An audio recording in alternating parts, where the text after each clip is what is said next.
creeping into the studio. This is different. That's what we're talking about, broskis. The Air Max 9 Tech, the Air Max 3, once upon a time. Possibly one of my favorite colorways to this silhouette, the Vault. We had the recrafts in, I want to say 2020 to celebrate its 30th anniversary.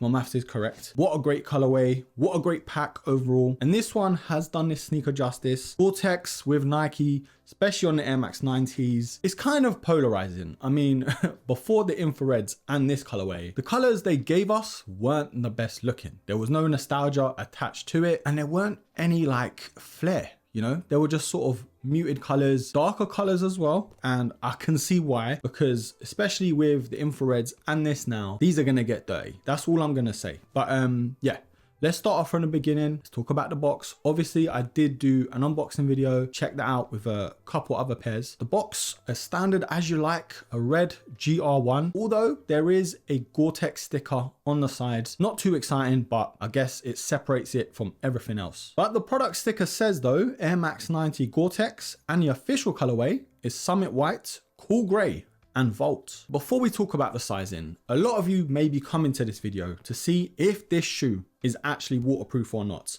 Well, they are, kind of, but they're not, kind of too. You'll get what I mean. So like Air Max 90s in the past that I've used and tried out, they are waterproof up to a certain point. I didn't actually take these sneakers out to test these. One, because it hasn't been raining, and two, I wanted to see how much water these sneakers can handle. That's why, yes, I'm in my bathroom. But either way, it did the job. As you can see, I'm pouring a lot of water on these shoes. And yes, if you're taking these out in the rain, especially if it's like light drizzle, then you're gonna be fine, trust me. But say you're stepping out in a big thunderstorm, for example, or a massive puddle, then yeah, these shoes will only have you covered up to a certain point. The waterproof materials from Gore-Tex only covers sort of halfway up the tongue. So if there's any exposure to water up above that point, best believe those socks are gonna be soggy. But bro, trust me, you're gonna be fine. As you can see, the tissue inside the shoe, majority of it is dry. This test is more of an extreme exposure. So if you're taking these out in the rain, for example, or light drizzle, all that good stuff, you're defo gonna be fine. But yeah, broskis, that's the waterproof test. I hope you enjoyed it. Any more questions, leave them down below. Gore-Tex, Air Max 90s especially, you're all good. It's just, they're not fully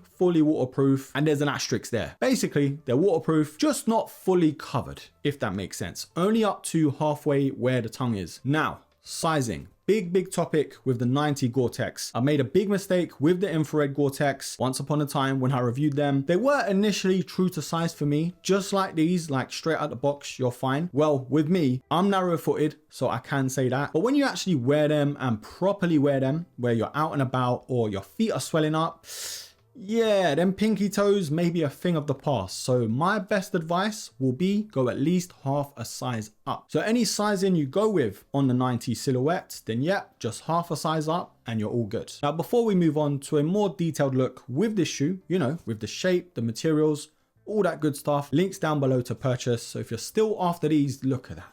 Just look at that. Anyway, let's have a butcher's hook. Now, straight off the bat, you can tell this shape is way different from the recraft shape from 2020. The materials as well, like the mesh, are way different on both of these. Yes, the Gore-Tex version isn't going to be as breathable, for example, just because they're more waterproof. And little things like the tongue is a lot more padded on the recrafts. And yeah, I think even the Vault are somewhat different colors. But even things with the added Gore-Tex branding on the Gore-Tex pair, like the tongue and that TPU panel towards the sides. And defo the shape has changed because the recraft shape, they're way more chunkier. They defo look more retro, and some people do not like it at all. But for me, I actually don't mind it. Now, this could be down to age and me actually wearing the shoe into the ground, but the shade of Vault might be a bit different to the actual shade on this Gore-Tex pair. But yeah, definitely something I've noticed. Anyway, we're gonna move on though, talk about the Gore-Tex pair a little bit more, just because that's the shoe you're here for. Now, the mesh on this shoe isn't one you can take lightly, just because it's not as breathable as say the recraft pair, way more stiffer as well. And if you get this dirty, it might be a bit trickier to keep these clean. And because these are a Gore-Tex sneaker, you want to take these out into the wild, you know, mash them up a bit. But that's kind of one of the problems I had with the infrared pair, you know, because it's white, you don't want to get it dirty, but at the same time, they're a Gore-Tex sneaker, so you want to take them out in the first place. But yeah,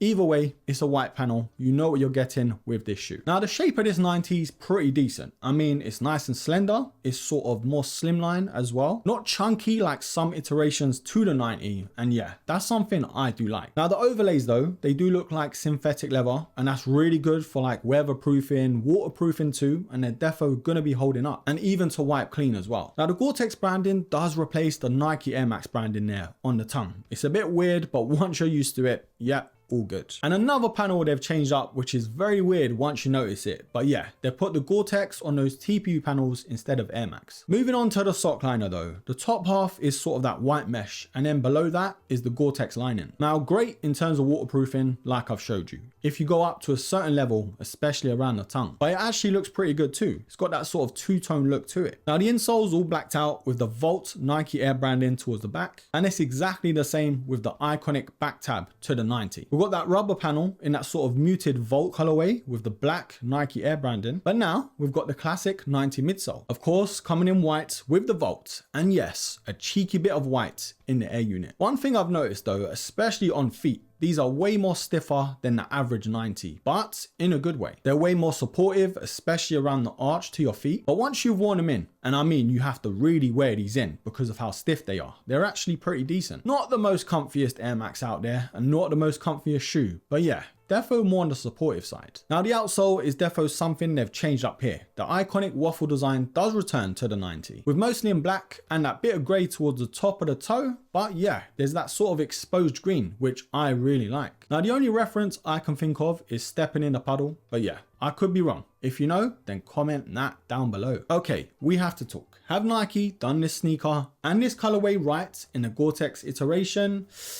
There's some good, some bad, and yeah, some ugly. But let's decide together, I guess, whether these are a buy or a buy. Okay, let's get the good out of the way first. I mean, the colorway is clean, it's very well executed. Yes, they may have changed the Volt colorway just a tad, but I mean, it's still Volt, it's still as loud as ever. And I don't want to compare too much because this is totally different to the Recraft, but I mean, it's a 90 Volt after all. But in terms of the materials alone, they're pretty nice. And yes, the mesh is gonna be a bit tricky to maintain and keep it white, but honestly, if you're buying these for the purpose of taking these out and getting these absolutely soaked, then yeah, that's the last thing on your mind. And a couple more things I do actually like. For instance, the Gore-Tex branding replacing the Nike or the Air Max branding. It might be weird at first, but once you're used to it, honestly, it's kind of cool. And one of the biggest reasons you're even buying this shoe is the waterproofing. So that's one of the best things about it. Like I've mentioned and showed you though, you have to know this sneaker's limitations. So once you get past that and you don't go treading in a swamp, yeah, you're gonna be fine. So moving on to the bad things. And honestly, there's not too much to talk about. Yes, definitely something to notice in terms of the comfort. They're way more stiff than the average 90. Because of the harder materials that are waterproof, like the mesh for example, and even the midsole, like the cushioning, they're nowhere near as soft as say the Recraft pair for example. And like most sneakers, you're gonna need to wear these in anyway. But yeah, with these, you're gonna need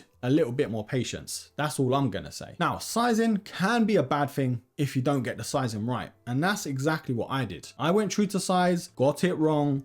So yeah, my advice and my lessons learned, hopefully don't make the same mistake. Go half a size up. Not really a bad thing, just an observation. Defo size up or half size up at least, just because they're way more narrow, defo more stiff, materials are a bit more constrictive because they're waterproof. Now, retail price for these can be a bit of a bad thing if you get these at retail, which do actually go for £155, I believe. So yeah, a bit more than the average 90, and you defo get what you pay for though. That's the only positive. Because they're waterproof and they're Gore-Tex, you're defo paying for it. But on the plus side though, if you're not in a rush, we saw the infrareds actually go on sale. So you could probably pick these up in a couple months for like 100 quid. Right, let's talk about the ugly now. And I don't think there is any. It just sounded cool. You know, the good, the bad, the ugly. But yeah, if there's anything ugly about this shoe, comment down below. But I like them. I actually really like how they've done this Volt colorway. Very similar to the infrareds, spot on in terms of changing an iconic colorway to a Gore-Tex version. So nothing too drastic in terms of changes other than materials, slight shades of color, all that good stuff. Absolutely amazing broskis. Overall though, you know where I'm going with this one. The Gore-Tex Volt Air Max 90 is an absolute buy. But let me know your thoughts down below. Is this a colorway you're eyeing up? Are you waiting for these to go on sale? Or is this an absolute miss? And you know all that other good stuff to do. Like, comment, share, subscribe. And yes, until the next episode, take care.